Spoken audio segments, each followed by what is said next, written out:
Hey guys, what's up? Public here, back with another video, and today we are looking at the Night Fae Covenant, whether or not it's good, bad, or ugly, and if it's even the right covenant for you. This one's actually one of my favorites so far, ironically. Never been a great fan aesthetically of Night Fae, but I think, honestly, with the rework covenant ability and some of the options we have from a soulbind perspective, it's looking to be pretty good. So, without further ado, let's get started. Alright, so what is good about the Night Fae Covenant starting off here? So first things first, let's talk about Fae Guardians. This is actually the rework covenant ability that we got not too long ago. It used to be Fae Blessings. Fae Blessings had a lot of problems. I think Fae Guardians does a decent job solving at least a few of them off the top of our head, right? So basically, it's the only covenant ability that we have right now that has a decent enough interaction with our spec. So if you don't know, you cast it, 3 fairies pop up that do different things based on what you do. One of them gives us cooldown reduction on Mindbender and Shadow Fiend. Currently, it's also working for Power Infusion, but I'm assuming that's a bug. So let's kind of go forward with it, just hitting those 2 cooldowns. And then it also gives you passive Insanity Generation as you hit spells into a single target. To activate that Insanity Generation, you have to cast Shadow or Pain on something, which is a little weird, but they could always fix that. So basically, it's it's a covenant ability that we can press every minute and a half to give us Insanity and more Mindbenders effectively. And, more Insanity is great. More Mindbenders gives us more Insanity as well. So with this, you're essentially just a devouring plague machine, if that's what you want to be, right? Is it the most consistent thing in the world? No. Is it my favorite thing to use? No. But honestly, it's probably the best covenant ability we have in terms of how it feels to push. Not 10 out of 10, but definitely not as bad as Venthyr or some other ones, right? So definitely one of the more positive ends of the spectrum for Night Fae. So if you want an interactive covenant ability, something that actually changes how you play your playstyle, this is Fae Guardians. That's what Night Fae is good for.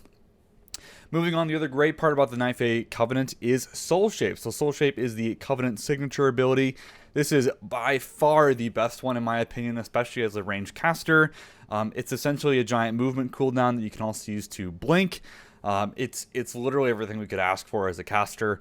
Obviously, the Venthyr teleport can help you get into niche situations or whatever, but Soulshape just gives us the mobility that we desperately want to have as a Shadow Priest.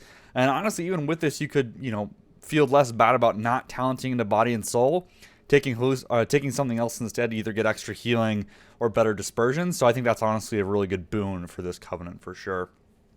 So both Soulshape and Fae Guardians looking really strong. In addition, they actually have 2 pretty decent soulbinds, with one of them that's teetering on the edge of being good as well. So let's dive into those. So first things first, one of the first soulbinds I really like for this covenant is Dreamweaver. This is the second soulbind that you get. It doesn't do the most damage out of all soulbinds, especially compared to the Venthyr ones, but I think it's still pretty useful. So the first thing you get right off the bat is called Field of Blossoms. So flowers spawn when you cast Fae Guardians. Yes, hope you like flowers. And then standing in them grants you 5% haste, and that lasts for up to 15 seconds if you stand in them the whole time. So you do have to plant a little bit here for this, but honestly, getting 5% haste is pretty good. Again, we really like haste, so this is awesome. And you're not giving up anything by taking this. You always get it no matter what, which is awesome. Now, the next choice, you can choose between a conduit or this, which is Social Butterfly, which is if 2 allies are within 8 yards of you, gain 5% versatility, but just for 5 seconds. And then when it expires, it bounces back to those allies and then back to you. So you get kind of 5 seconds on, 5 seconds off kind of thing, assuming you're always stacked is the idea here.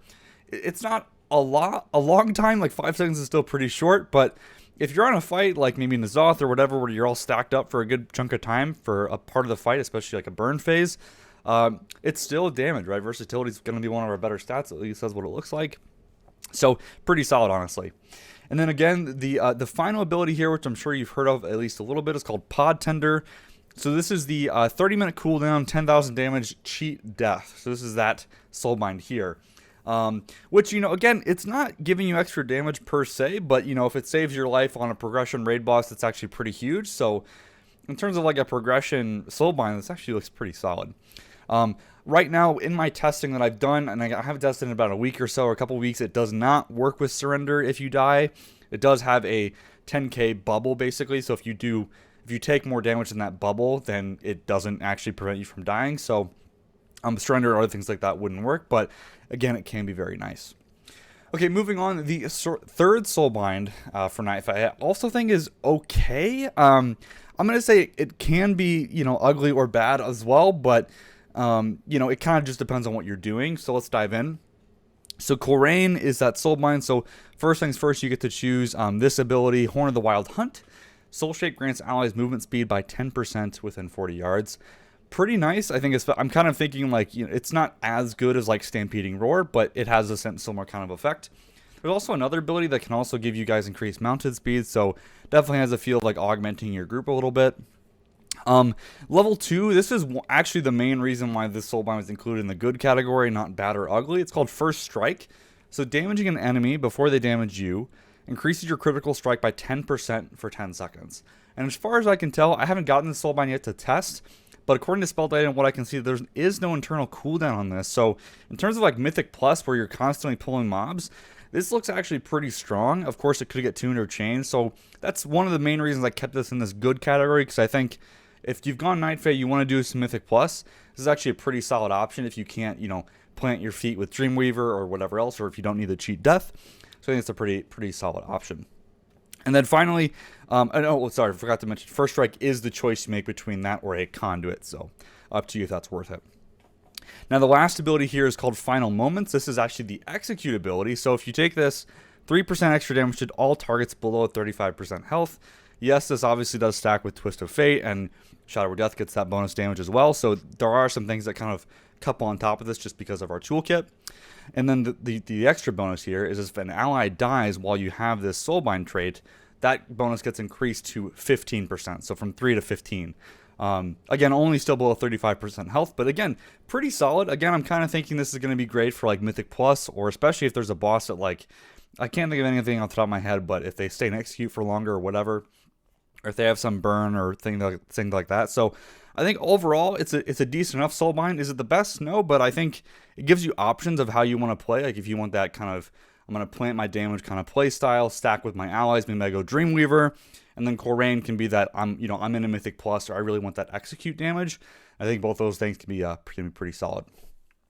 And guys, that is all the good things about the Night Fae Covenant. Let's move on. Alright guys, so talking about the bad things about the Night Fae Covenant, I actually don't really have anything here, although we're going to go and skip into the ugly category here. And the only reason I'm skipping this is because I think a lot of them could actually overlap a little bit. And what I mean by ugly is that they're close, right? They're almost there, but a part of it just doesn't make sense right now. So the first thing I want to talk about is Fae Guardians. And you're probably scratching your head like, hey, wait a minute, Public, you literally just said Fae Guardians is good. And I think it is, but I do want to call out that part of it is really weird in that it's not as satisfying as I think it could be, or as useful, simply because it's giving us CDR for Mindbender and Shadow Fiend, which, all things considered, are not exciting cooldowns by any means. And I think that does limit its use case to kind of a more single target focused, or especially something where there is a singular target that isn't moving very much, because if you've ever used Mindbender or Shadow Fiend, if the target moves, Mindbender's limping to your target, takes forever. So I think that is one thing I want to call out here, is that if our spec was changed a little bit to either remove Shadow Fiend and Mindbender, at least on how they work today, and then maybe shift the CDR to Void Form instead, I think not only would this make this way more impactful of an ability, but also give it some better use cases in or outside of single target, which is kind of where it's really, really great right now. So just want to kind of call that out. It's not bad. It's just a little ugly in that respect, but if you're hitting a boss single target raid, I think it's fine. Okay, moving on, the last ugly thing I wanted to bring up, and if you're probably noticing, there's a soulbind that I haven't talked about yet, and that is Nia. So I think Nia is probably one of the best soulbinds that we have, or the potential to be one of the best ones that we have, simply because of its last ability, which we'll get to in a second. But unfortunately, it's just missing some stuff that really hurts the interaction a little bit. So let's talk about that. So the first thing you have to choose is either a Conduit or this ability, which is Nia's Tools. Poison, Nia's Tool Poison. So this is applies a dot to any target that you interrupt successfully. But if you interrupt a second time, they get to take additional damage from that, right?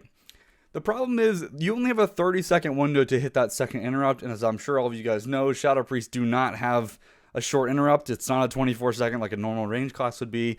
It's only 30 seconds with the talent, and that just doesn't work here. So there's actually a dead trait on the Soulbind, which is why I put it in the ugly category.